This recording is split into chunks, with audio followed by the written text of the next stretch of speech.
तो हेलो दोस्तों, क्या हाल चाल। मेरा नाम है आदित्य जैन और मैं आप सभी का स्वागत करता हूँ आपके इस पसंदीदा चैनल पर।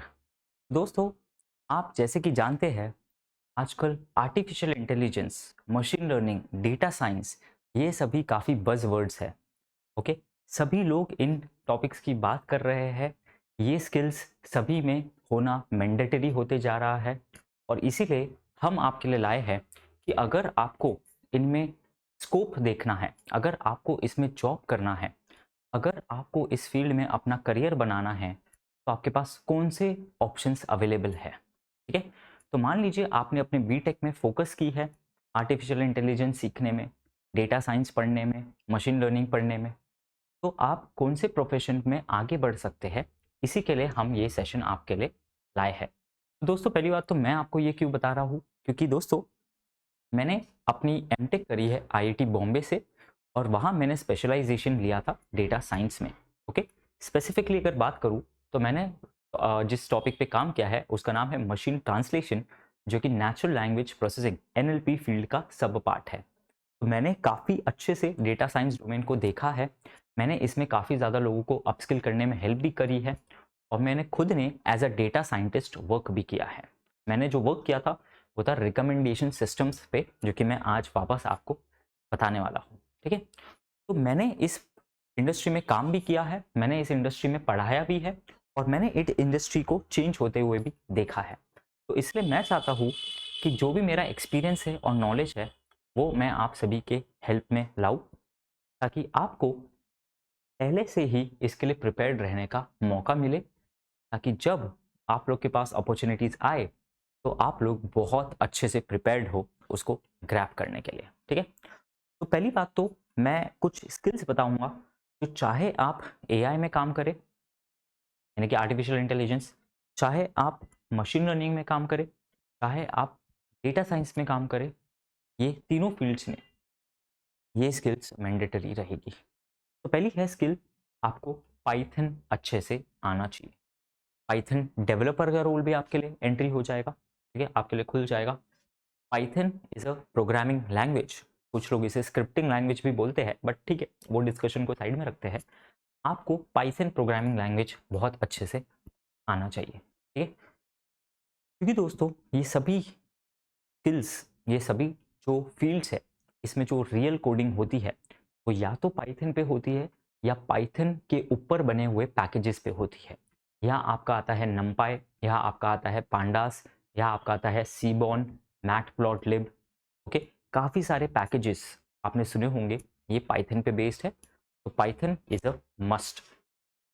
सेकेंड जो सबसे इंपॉर्टेंट स्किल है वो है एसक्यूएल। ठीक है, ये है स्ट्रक्चर्ड क्वेरी लैंग्वेज, यानी कि जब भी आप डेटा साइंस में वर्क कर रहे हैं या आर्टिफिशियल इंटेलिजेंस में वर्क कर रहे हैं या मशीन लर्निंग में वर्क कर रहे हैं, इंपॉर्टेंट क्या होता है? डेटा।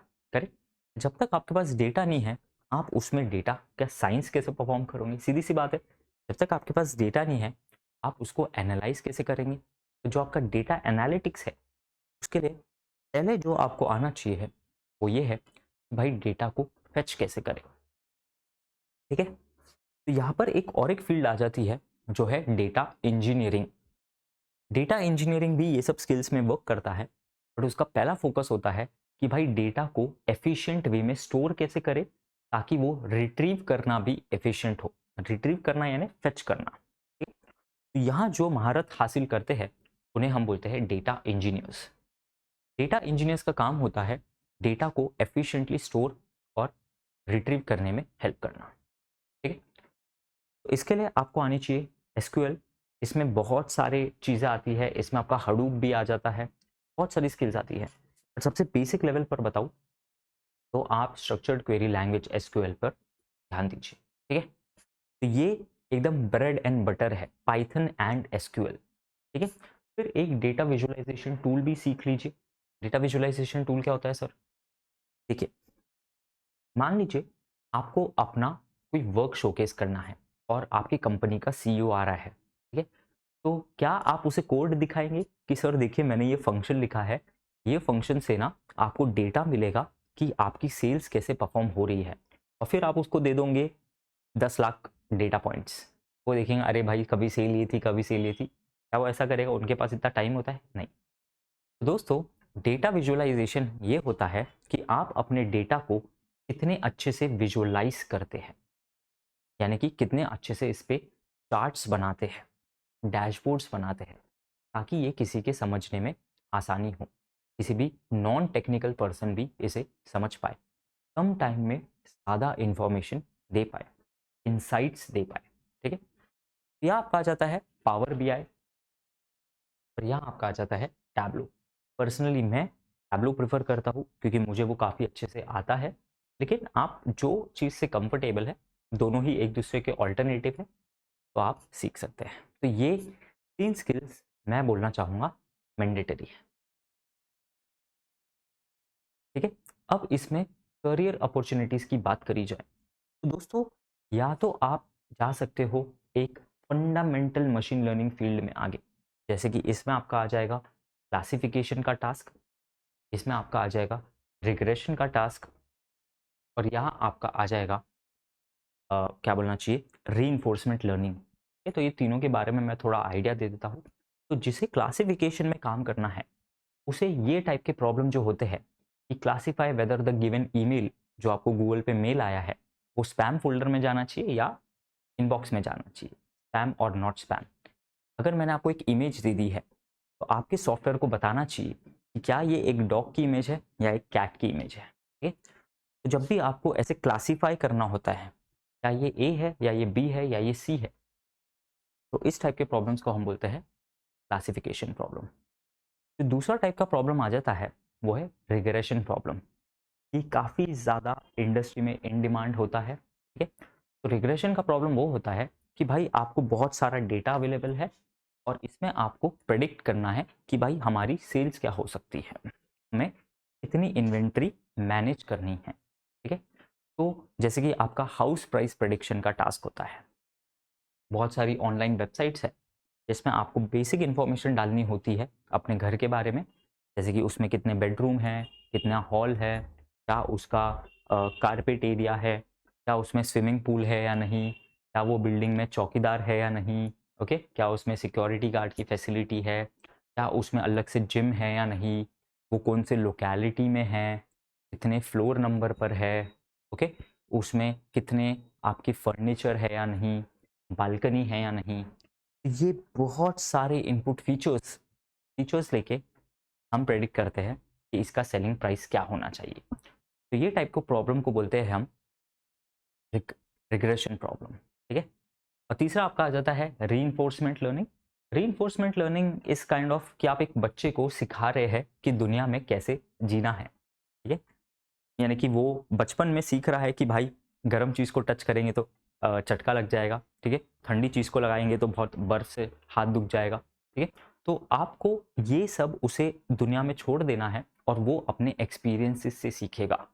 इसी टाइप का होता है आपका रीइंफोर्समेंट लर्निंग, कि जहाँ भी वो आपका प्रोग्राम कुछ अच्छा रिवॉर्ड अच्छा काम करता है, सही काम करता है तो आप उसको रिवॉर्ड देते हैं, और अगर गलत प्रेडिक्शंस करता है तो आप उसको पेनल्टी देते हैं। आप रिलेट कर पा रहे होंगे, बचपन में जब हमारे मार्क्स अच्छे आते थे तो हमें गिफ्ट्स मिला करते थे, और जब मार्क्स खराब आते थे तो हमें डांटा जाता था, हमें पनिशमेंट दी जाती थी, हमें सिखाया जाता था कि भाई ऐसा नहीं करना है। जब हम किसी से एक गलत लैंग्वेज में बात करते थे तो हमें डांटा जाता था, बताया जाता था कि ऐसे बात नहीं करते बड़ों से। तो हम भी ऐसे ही सीखे हैं, तो एक मशीन भी ऐसे ही सीखती है। फिर आपका आ जाता है reinforcement learning. Okay, reinforcement learning पे हमने बात कर ली। इसके बाद आपका आ जाता है रिकमेंडेशन सिस्टम्स। तो दोस्तों, इस टॉपिक की जितनी बात करी जाए उतनी कम है। रिकमेंडेशन सिस्टम्स क्या होते हैं? तो जैसे ही आप यूट्यूब ओपन करते हैं, ठीक है, आपको ये वीडियो आ रहा होगा उस पर, ठीक है, आपको बहुत सारे अपने हिस्ट्री के बेसिस पर रिकमेंडेशंस आ रहे होंगे। जब आप इंस्टाग्राम पे ओपन करते हैं, आपको बहुत सारी रील्स दिखाई देती है, आपको बहुत सारे पोस्ट दिखाई देते हैं।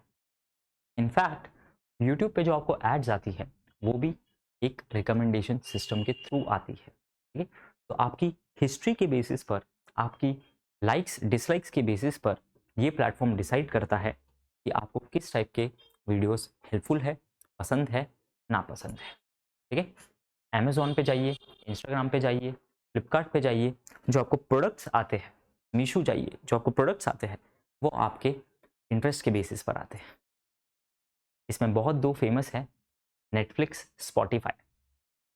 मूवीज़ और सॉन्ग्स ये भी आपको आपकी पसंद के बेसिस पर रिकमेंड करे जाते हैं।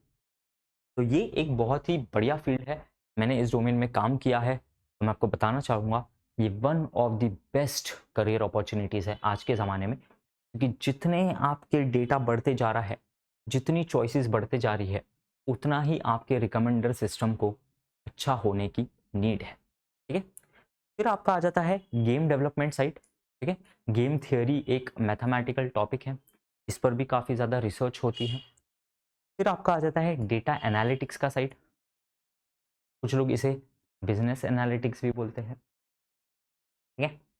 यहाँ आपको डेटा साइंस जितना रिसर्च वर्क नहीं होता है, यहाँ आपको डेटा से एनालिसिस परफॉर्म करनी है, विजुअलाइजेशंस परफॉर्म करने हैं, उससे यूजफुल इंसाइट्स लानी है।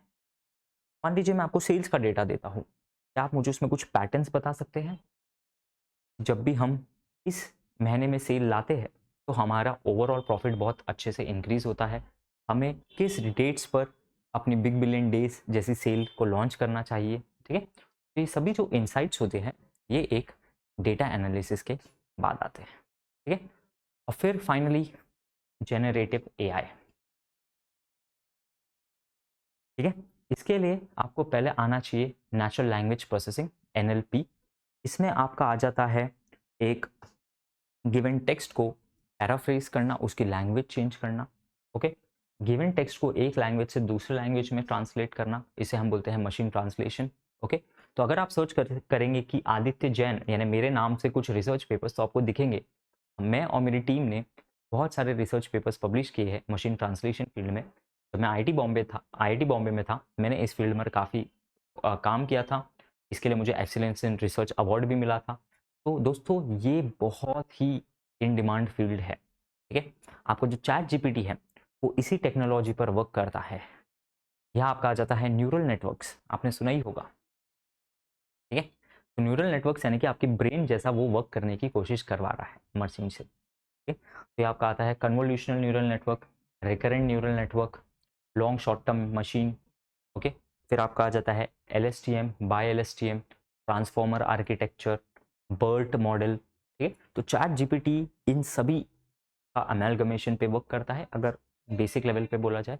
और डेफिनेटली चैट जीपीटी यूज़ करना सीखिए, जनरेटिव एआई फील्ड को समझिए, ठीक है। तो ये है कुछ बहुत ही इंपॉर्टेंट करियर अपॉर्चुनिटीज़ अगर आप इस फील्ड में आगे बढ़ना चाहते हैं। इसी के साथ इस सेशन को करते हैं एंड। आई होप कि आपको हेल्प हुआ। मेरा नाम है आदित्य जैन और आज के सेशन को करते हैं खत्म। Goodbye and all the best.